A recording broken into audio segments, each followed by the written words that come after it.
आपका एक बार फिर से स्वागत है सीता ऑल पर्पस चैनल में। तो स्टूडेंट्स, आज हम करने वाले हैं फर्स्ट फ्लाइट बुक जो क्लास 10th की है इंग्लिश की। तो उसका हम करने वाले हैं फर्स्ट चैप्टर की जो 2 पोएम्स दे रखी हैं, डस्ट ऑफ स्नो एंड जो एक और दे रखी है फायर एंड आइस। हम वो दोनों पोएम करेंगे, एक तो ये वाली है और एक है फायर एंड आइस। वो मैं आपको दिखा दूँगी, फायर एंड आइस इसी क्या। और जो इसके लेखक है वो कौन है, वो है Robert Frost. The dust of snow और वो फायर एंड आइस दोनों के सेम पोएट है रॉबर्ट फॉस्ट। तो आज हम करने वाले हैं डस्ट ऑफ स्नो। इस पोएम में हमें क्या बताया हुआ है आप देखिएगा। इस पोएम के पहले तो जो पोएट हैं वो है Robert Frost. Okay students, chapter में मेंशन किया हुआ है। इसके जो लेखक पोएट हैं वो रॉबर्ट फॉस्ट है। तो इस पोएम में उन्होंने ये बताया हुआ है हमें, the way a crow Shuk down on me. एक मतलब क्रो है वो आया और उसने मुझ पे स्नो गिराई, on me the dust of snow. The dust of snow मतलब जो स्नो होती है ना, जब हमारे पर गिरती है तो वो डस्ट से होती है, मतलब पतली पतली होती है ना, वैसे ही। तो उसने जो क्रो था उसने लेखक के ऊपर, जो रॉबर्ट फॉस्ट हैं उनके ऊपर बर्फ़ गिराई फ्रॉम अ हेमक्लॉक ट्री। अब ये कौन सा है, हेमक्लॉक क्या है, ये एक ट्री है जिसके नीचे से लेखक जा रहे थे और उनके ऊपर बर्फ़ गिराई क्रो ने।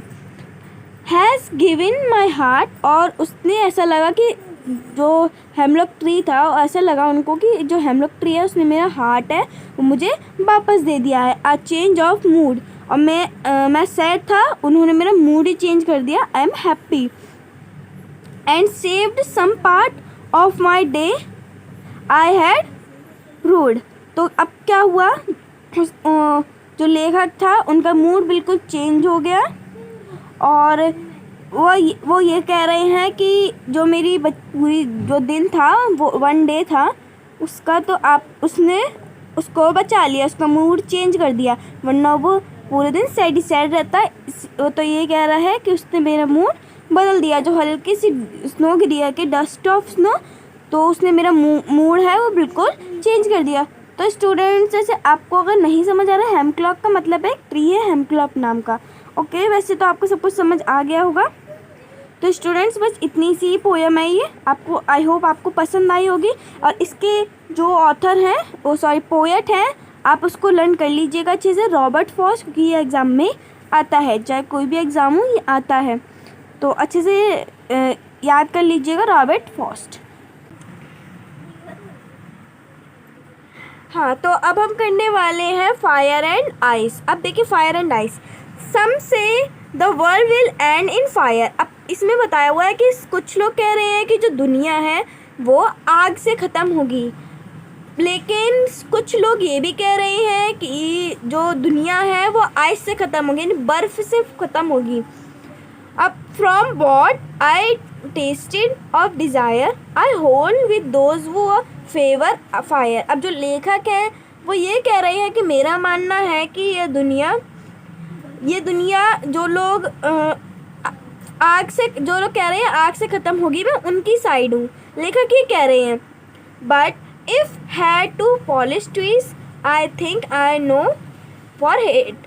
अब जी कह रहे हैं कि मैं ये भी जानता हूँ कि दुनिया में नफ़रत ज़्यादा है, हेट ज़्यादा है।